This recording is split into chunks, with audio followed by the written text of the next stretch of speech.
Oh, teka muna. Last month, 20 years na akong engineer, as a mechanical engineer to be specific.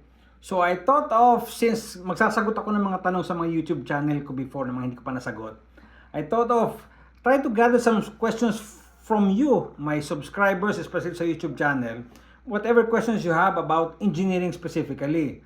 So if you're a student currently working as an engineer sa Philippines tsaka sa abroad, and then an engineer who's doing his future plans including coming here to Canada and becoming an engineer too, list down niyo yung mga tanong niyo sa post na ito, and then iisa-isahin ko yan.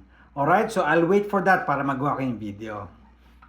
Parang kailan lang ang mga pangarap ko'y kahirap abutin.